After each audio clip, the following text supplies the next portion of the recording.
hats off to Novak Djokovic, who has gone through the most ridiculous situation. It feels like no fault of his own. Maybe I don't fully understand this story, but no fault of his own. Hello, Happy New Year, and welcome to HatTrick. I am Jordan Coltman, joined by Elliott and Braydon Coltman. We are here for New Year. Braydon, Elliott, any New Year's resolutions you want to share with the listening public? Elliott? I think I want to read more. I say that every year, and I generally read a book in January and then fall off from there. But you know what? Here's to trying again this year. Braydon? I'm just here to my resolution is to continue to cheer for the Oilers, even in the darker and darker times that we are amidst. All right. With that, let's kick off a new year with a brand new show. This is topic one. All right, so a new year brings us with a whole new set of storylines, lots of things going on in the sports world. This week, news came out that one of the writers, who is one of the 50 voting members of the National Football League's Writers Association that gets to vote for the MVP, made a very public statement on a radio show that he was not going to vote for Aaron Rodgers, who is the consensus Vegas picked MVP of the NFL season frontrunner.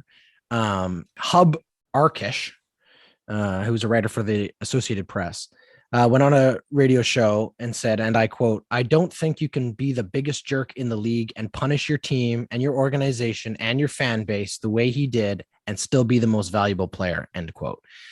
And it got me thinking, because it's an interesting take. It's an interesting perspective. And obviously, really, it's about clicks and Twitter bait. And he got a lot of attention. People don't know who Hub Arkish was prior to this. You know, he's no Stephen A. Smith. So he got a lot of attention on Twitter. And obviously, Aaron Rodgers was asked and he had to respond. He called the guy a bum and la, la, la, la, la. It becomes a story. You know, this is how the NFL works, right? You get a week-long storyline.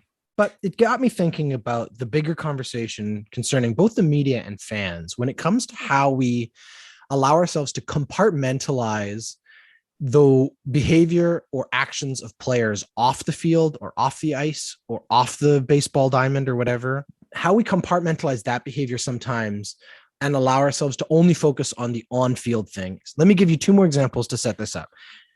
We have Antonio Brown and obviously the meltdown on the sidelines at the Meadowlands the other day, the Buccaneers playing the Jets.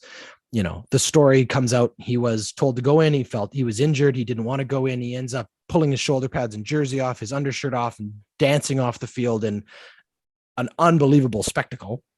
And then, of course, turns to podcasts, turns to radio shows post-game to call out Tom Brady, to call out Bruce Arians.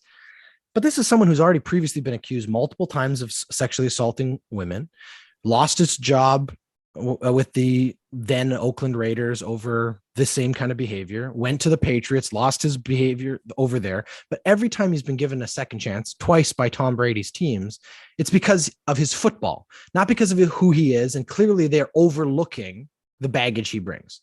But then you have a situation like Colin Kaepernick, where they're not willing to overlook the baggage he brings to the field. They're only focused on that, and they don't worry about how good a football player he is. I'm going to give you one more example from this last week. Ben Roethlisberger, who has been accused of rape earlier in his career. Somehow the history book has been rewritten on this guy, and you have this like glory, thank you for everything you've done for the city of Pittsburgh, Ben Roethlisberger last game at home storyline, where people completely seem to be willing to forget the other stuff and only look at the hero journey part of the athlete. Anyway, that's my long-winded thing. Here's what I turn over to you. Do you think that we too often compartmentalize these kind of issues when we think about athletes? And should we be expecting more of the media and of fans when it comes to how we look at these situations? I'm going to go to Elliott first because Braid looks a little bamboozled by this. Elliott, what do you think? That's just a huge question. It is. And that's why I wanted to dig into it. So we'll take the time. But for you, Elliott, when you look at the Aaron Rodgers thing, and we'll just start with that, like, could you vote for him for MVP? Could you overlook all these other things? And do you think you should? Is it only about the football? I guess is the question. I mean, that's a huge question. Hey, it's 2022. We wanted to get into some big stuff. Yeah, I mean, I know, and I'm glad you're asking it. I've sort of waffled back and forth. For a long time, I really struggled with the notion of what was going on in people's personal lives, players' personal lives, interfering with, what was going on the field, or how they were perceived. And that, for me, seemed like a safe place, because as much as I was disappointed in the NFL and what happened with Colin Kaepernick, it also sort of allowed me to disassociate from a player like Tim Thomas when he was doing his buffoonery as a libertarian, or other Trump supporters who made their positions well known in the public media, and separate sort of the person from the sport. But I just don't think you can anymore. And we've talked about it countless times throughout COVID, and I think COVID's really switched this for me. There's an expectation of these individuals, beyond just their capacity to play on the field, as role models in their society, as doing the right things, as thinking. They have to think societal things through more clearly and more precisely, and be more articulate in these situations, or make a point of being incredibly quiet and not having an opinion at all. And I don't think you separate the player and their behavior from, or their positions or their political views from their performance or play on the field. And it's very difficult to disassociate those things anymore, for good and for bad. There's players, I'd like to give those players that are making, meaningful differences in their community, engaging in charitable acts, or engaging with really difficult political questions of race or equality, in due course. But then you also can't just overlook the bad in other people as well too. Just to close, I think there's a difference between being an anti-vaxxer, or supporting a racist president, and being like Aaron Rodgers, who just seems to be kind of mean to people. That seems to be like the overall thing. You even get the same thing with like an Ellen DeGeneres. She doesn't have necessarily antithetical views against people's rights, but she maybe isn't the nicest boss. I mean, I think that there's, just like anything else, there's shades of gray. And so there's differences in those pieces too. I just want to highlight that. No, I think that's fair. There's definitely a sliding scale of like actual conduct that we're dealing with here, right? There's crimes, and then there's bad behavior, poor behavior. And that's the same thing that happens when we deal with, quote unquote, cancel culture, and this idea that, we can't lump everybody in. I get that. I appreciate that I brought a few different examples in together, but more just, there's definitely a sliding scale there. Braydon, do you want to jump in now? From the get-go, I had said it's a big question, because I think it's just that there's so many different angles that you look at when it comes to this. Like, Antonio Brown freaking out, ripping his jersey and pads off and getting the crowd behind him as he left. I expect the media to tell me why. I want to know why. That's a huge part of it. But at the same time, it's a similar thing with Naomi Osaka. It was like, this is something that is personal and private, and maybe that's something that we don't need to dig into. We don't need to understand necessarily that, because that's not for everybody to understand. But I am curious about like the level of pressure that the media adds onto these athletes. They're put on such a high pedestal. So when it comes to behavior, again, there is a difference between illegal behavior and conduct and how we're nitpicking, who this person is or how they are. Like, and Aaron Rodgers says, he doesn't know me. He doesn't know me.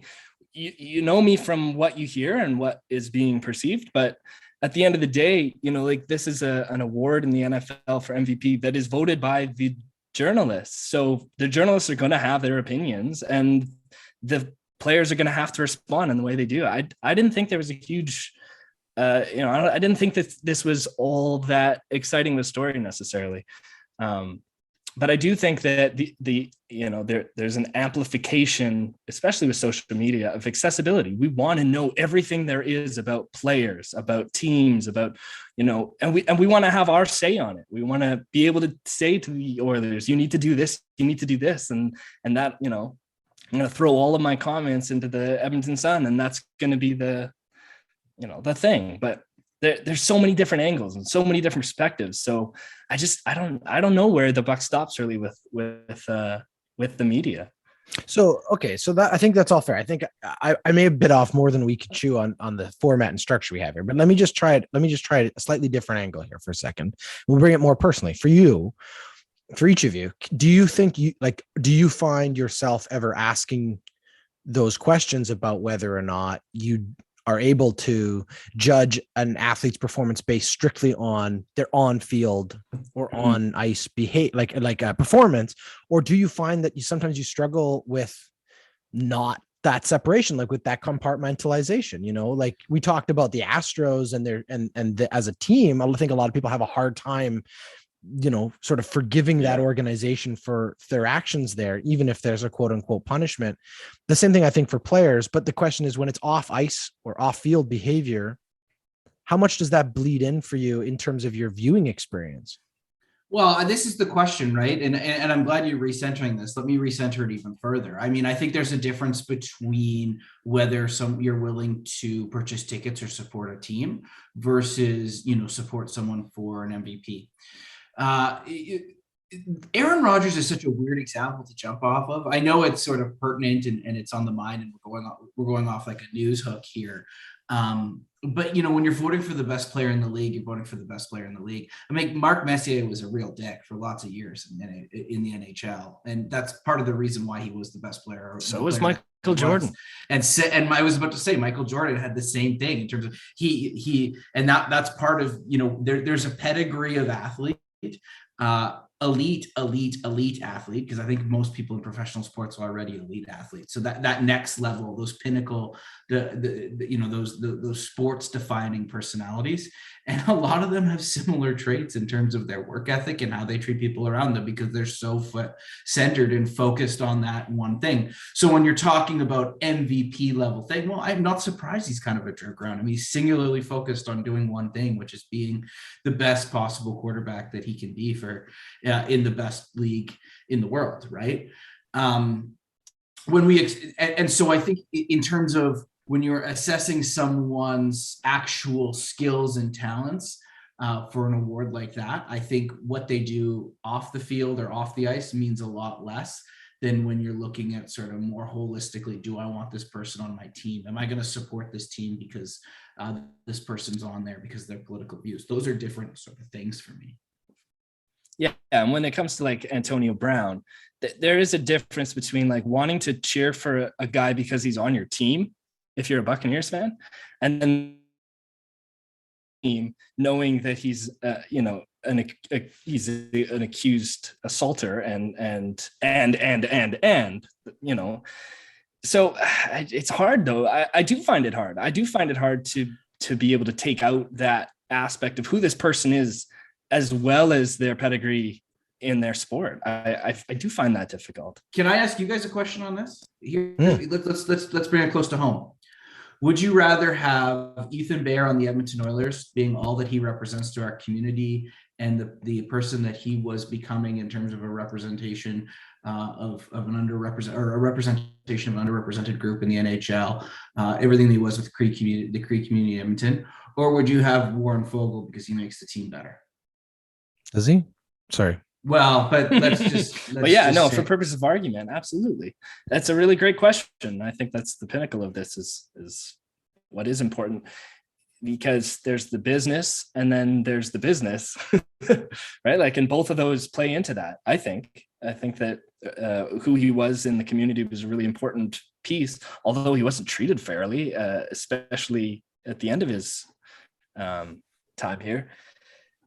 And then Fogle, we can debate whether or not that's an impact or not, but I do think that in terms of a hockey decision, that's I can't really say though.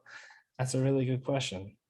I think it's fair. It's a very fair way to flip it around, but I think that does go back to that place of like, can you separate the two? And you always want the people on the team you cheer for to be good people. I think most fans, I think, would agree with that. But the truth is, that's also very personal in terms of what you value. And I think that that's the tricky thing with all of this, is that for some people, they're going to compartmentalize it in different ways. And as you said, if they're on your team and you cheer for that team, you're probably more willing to look the other way and accept the flaws in who that person is, if that's something that matters to you. But anyway, I think you're right. There's a lot to unpack there. And I know I cracked open a very big conversation. Maybe we can dig into it on a future episode a little bit further. Let me just, for fun, because this is where this conversation started. I know Braydon's not a big NFL follower, but I know Elliott is, because you play a lot of fantasy. Would you vote for Aaron Rodgers? I think it's close between him and a couple players, but his behavior off the field, everything going into the offseason this year, doesn't impact my decision. That's for sure. No. So but just based on skill, I could see myself voting for him. No problem. So Braydon, do you want to yay or nay on that? Would you vote for him? No, but I've never been an Aaron Rodgers fan, and that goes into it. Oh, interesting. Yeah, that's part of it too, right? So I'll again, just one last statistically though, I can't say. I mean, they're the bye week team, so they're definitely doing something right with the guy behind there. And even though his off-season antics were whatever they were, which was a business decision, he still got in there and turned things around. He says his relationship with the GM and coach and whoever else he needs to is sorted out. So, well, it's interesting, right? Because that part of it goes back to, we do have these like arbitrary rules that seem to always come up in these conversations, right? Connor McDavid can't win the MVP because his team didn't make the playoffs, even if he's the best player statistically through the regular season, but his team's not good. He can't be their MVP. That we have all kinds of, what I would argue, are pretty arbitrary and pretty like silly rules when it comes to these. And every league has a couple different ones. Really the MVP in the NFL tends to be the best quarterback of the year award, right? I think the same way Joe Burrow this year. I don't agree with that. And just to prove that it wasn't just a conversation about that, this is my statistics as to why it shouldn't be. I would not vote for Aaron Rodgers, and it has nothing to do with any of this. This is who I'd be voting for. And Elliott, you can back me up or disagree with me after, because I know that you follow this much more closely than I do. My vote would go to Cooper Kupp, wide receiver for the Rams, and here's why. He's the fourth player in NFL history to have the triple crown, meaning he's had the most touchdown catches, most receptions, and most yards by a wide receiver. He has 21 more catches than the next available wide receiver. He has 302 more receiving yards than the next available wide receiver, and he's only the second player in NFL history when it comes to single season catches, only behind Calvin Johnson, also ironically another wide receiver who was catching passes from Matt Stafford. And now he's second on the all-time list for touchdown receptions for a season. So he's far and away the best receiver we've seen in a long, long time. And I would argue that what he has done for the Rams is more valuable to that team than what Aaron Rodgers did for a team he missed one game due to COVID that they lost. And then they also lost 2 divisional games as a team. So although they are making the playoffs, they had a weaker opponents. It was easier for them to get there. And none of Aaron Rodgers' statistics are even the best statistics he's had in his career. I rest my case. Can I tell you why I think Joe Burrow is the MVP? Sure, let's have it. When was the last time the Bengals were in the playoffs? If that was how that goes, you're absolutely right. 2006. Case closed. Yeah. Elliott, you want to take one last stab at this, as you are our official NFL follower? Yeah, I mean, I think the Joe Burrow one is funny, just in the sense that he could take the team to the league. The problem with Cooper Kupp is he doesn't throw the ball; he just catches it. When you're the only receiver that can catch the ball on a team, but then it should be the most valuable quarterback. Then it should be Matt Stafford, maybe. But yeah, that's the argument, right? But I think your arguments for both your players are fine. I could totally see it, but let me just say that this Green Bay Packers team is probably the worst Green Bay Packers team that we've seen in a long time. They got beat by the Lions today. They're still 14 or 13-4 and doing the usual things. And there's one reason why, and that's their quarterback. All right. Well, I think we've unpacked as much of that as we can. Let's leave it there. That's topic 1. Hey, if you're a fan of HatTrick Sports, then I promise you're going to love the Backyard Basketball Podcast. HatTrick's very own Braydon Coltman sits down every Wednesday with his best bud, Christian Steck. And together, they break down all the news, rumors, transactions from around the basketball world. Whether it's the NBA or college hoops, these two guys love talking basketball, and you are going to love listening every Wednesday on the Backyard Basketball Podcast. All right, topic 2 this week. We are not going to dig in on all of the woes and problems for the Edmonton Oilers because who knows, in 5 minutes, in 2 hours, in 3 days, things could be changing. It doesn't look like they're going to play now again for almost a week. And that's what's really digging into this conversation. The NHL has really found themselves in a world of hurt when it comes to their schedule, when it comes to postponements, and obviously all of it related to COVID, Omicron. And Elliott and I spent a good portion of our last show before the break talking about whether or not the NHL should just call a halt to their regular season back before Christmas to try to prevent exactly what we kind of both accepted was going to happen, which is it was only going to continue to snowball. And it has. Some teams obviously more than others. That's how an infectious disease works. But at this point, I don't think there's a single team that hasn't been affected in some way, because either they're finding their own team decimated or the opponents they're supposed to be facing are. We've now had the also very unfortunate reality of money come into this, where now the NHL and the Canadian owners have all sort of conspired to just continue to postpone even playable games in Canada because of the restrictions about capacity, and they don't want to be losing money on those home games. So they've just postponed basically every Canadian played game except for the Toronto Maple Leafs, because the Maple Leafs had already missed like 3 weeks of games and they had to get some played. But even now the Maple Leafs games are being postponed again.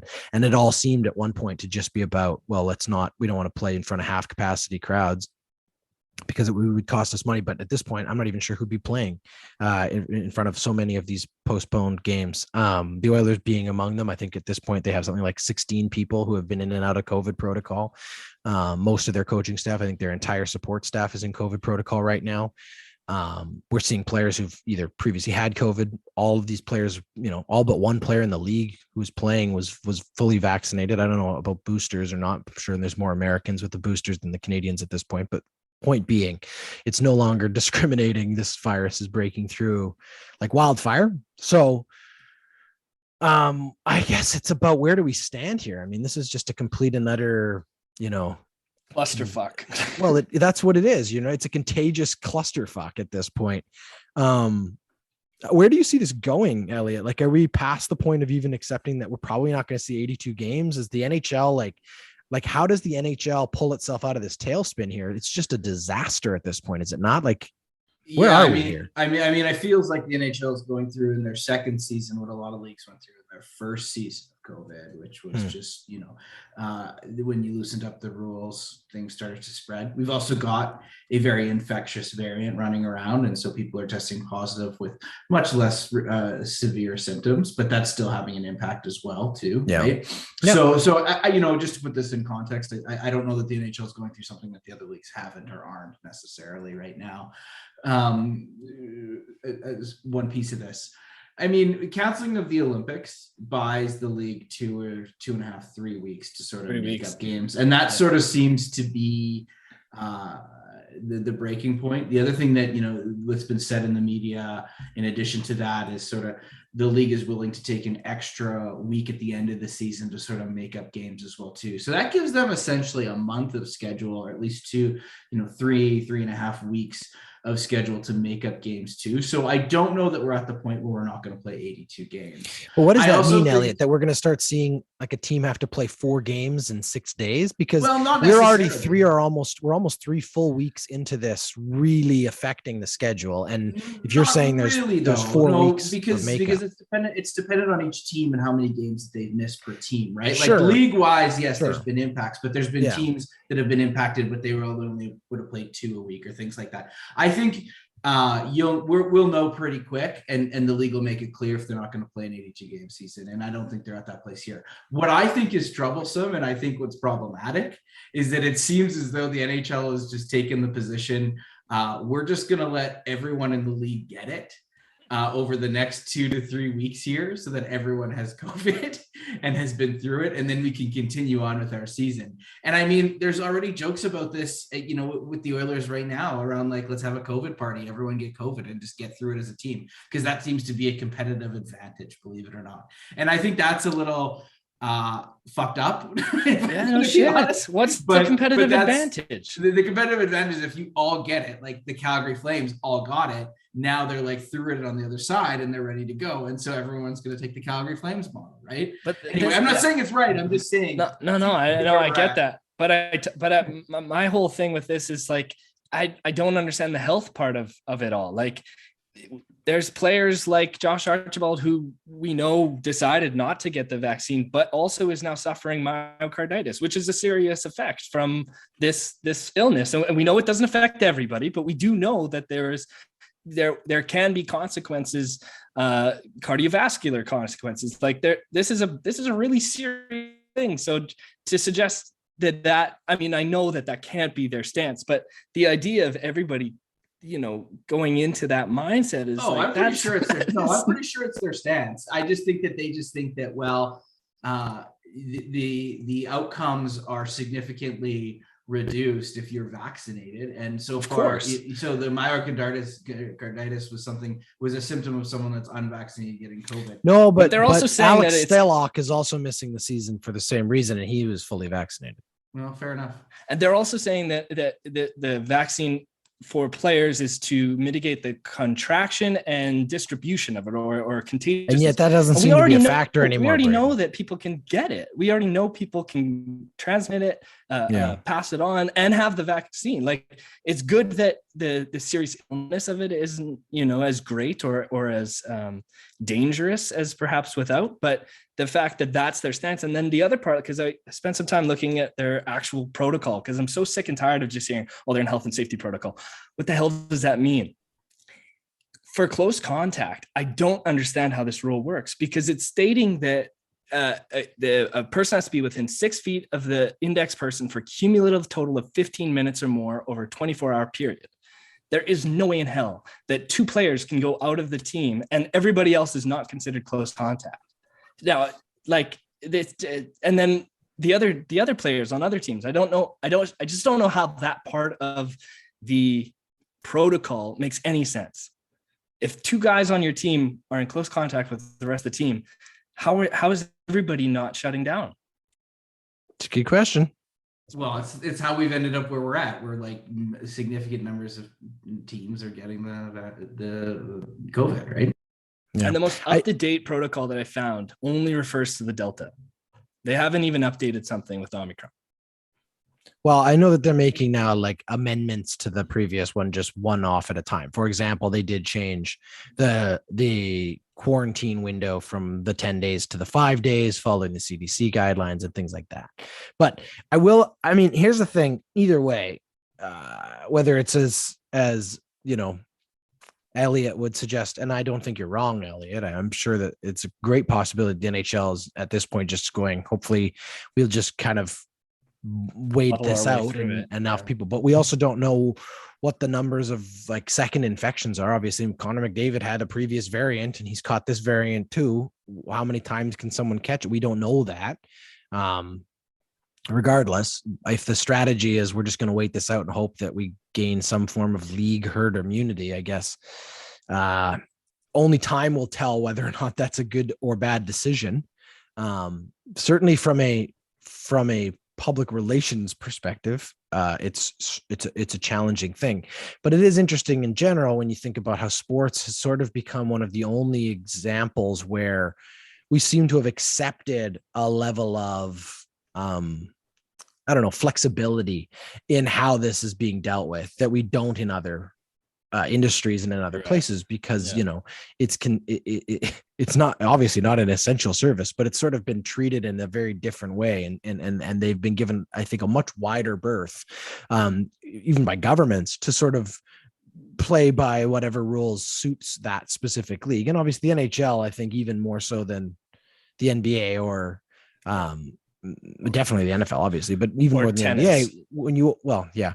But with the NHL, you have six Canadian teams. Like, you have a whole cross-border factor to this that is a different sort of thing to be factoring into every decision. It's unfortunate, I think, that the Canadian teams and their owners have made some what appear to be fiscal decisions first and foremost. And I wonder if that ends up biting some of these teams in the butt later when we do get to the rescheduling and it starts getting trickier and trickier to get, the teams to the right cities for those things. And do we start seeing some of these Canadian teams have to quote unquote make up these games on the road simply because of scheduling?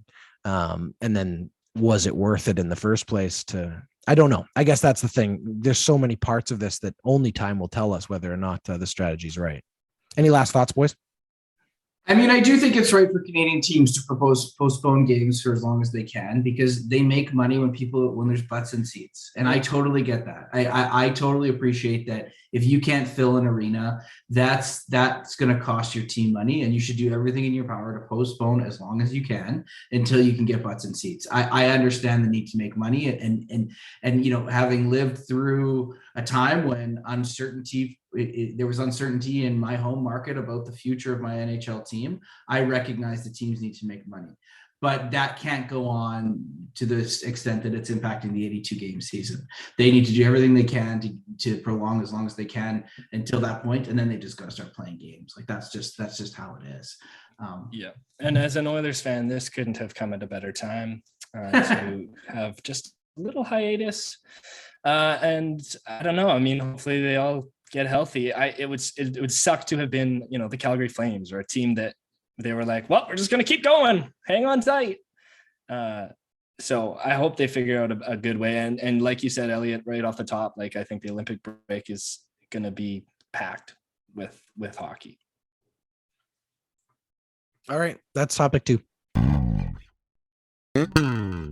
Okay. We're going to jump right into topic 3 here. So we're going to do hats off to start off the new year, our first hats off of the new year.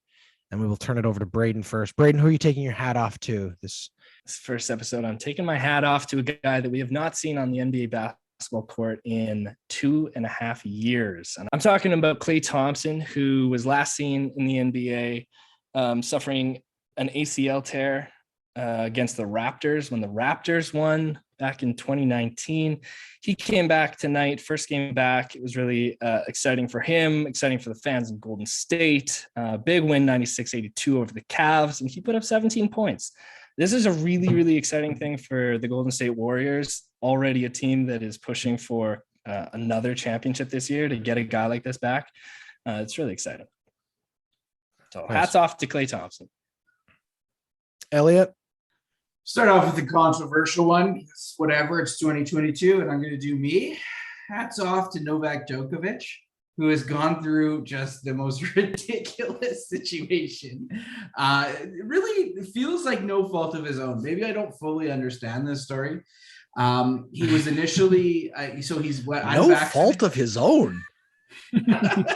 He was initially denied entry into Australia for the Australian Open, then was given a pass to come in to participate in the tournament, and then to much backlash has now had his visa revoked.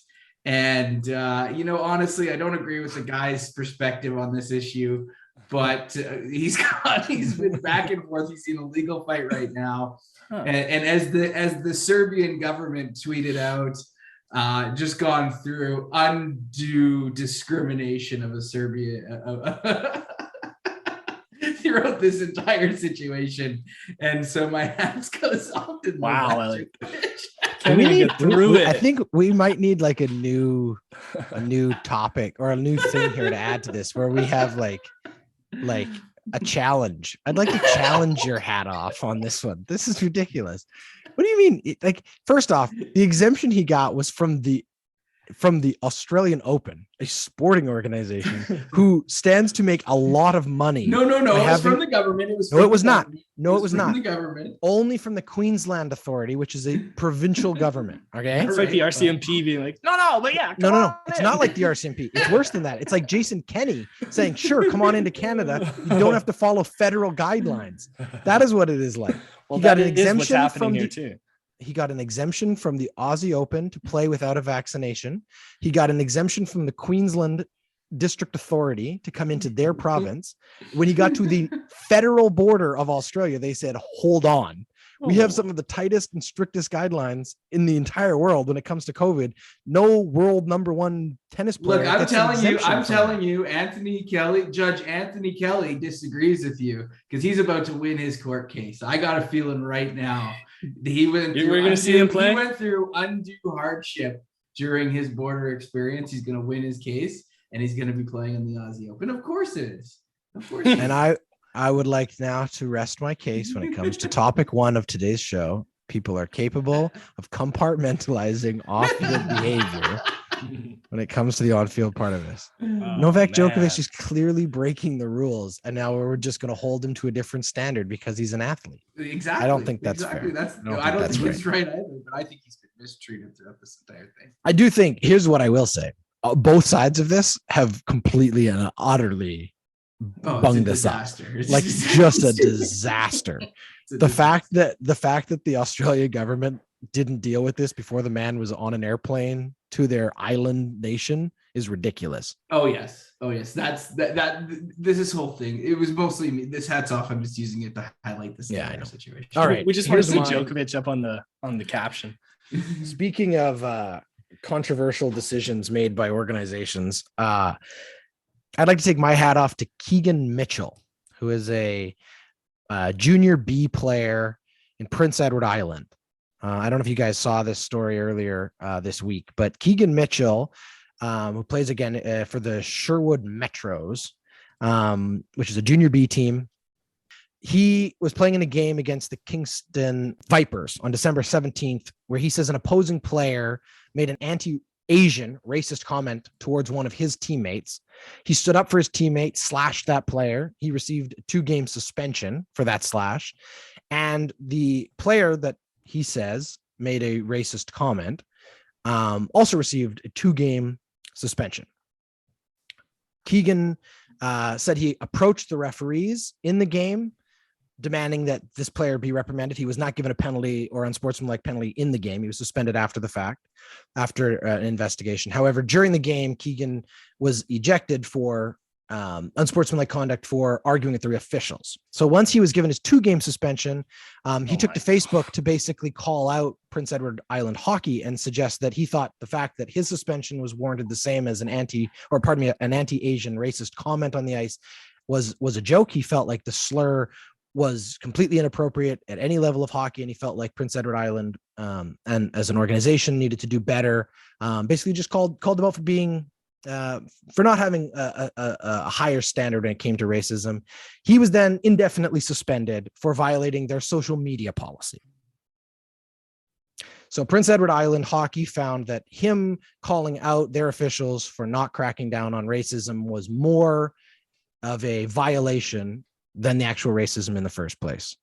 My hat goes off to him for standing up for himself, for standing up for what was right, for taking a stance. And I hope that Prince Edward Island hockey swiftly not only revoked or removes his suspension and has him back playing, but takes a hard look at where the real issue is here. Is the real problem someone calling you out for maybe some poor judgment on what's really important? Or maybe you should be looking at yourselves before you turn protocols. Yeah. So my hat goes off to him for doing the right thing, for saying the right thing, for standing up for his teammate on the ice and off the ice.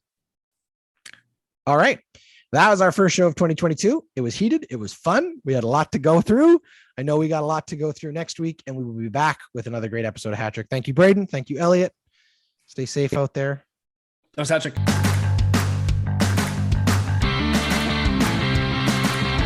HatTrick is a member of the Ordinary Podcasting Network. It's produced every week by Jordan Dowler Coltman and Braydon Dowler Coltman. You can follow us on Instagram, Twitter, and Facebook. Thanks for listening. Yes. There you go. Yes. Wow. What a way to bring in 2022. That's HatTrick's deal.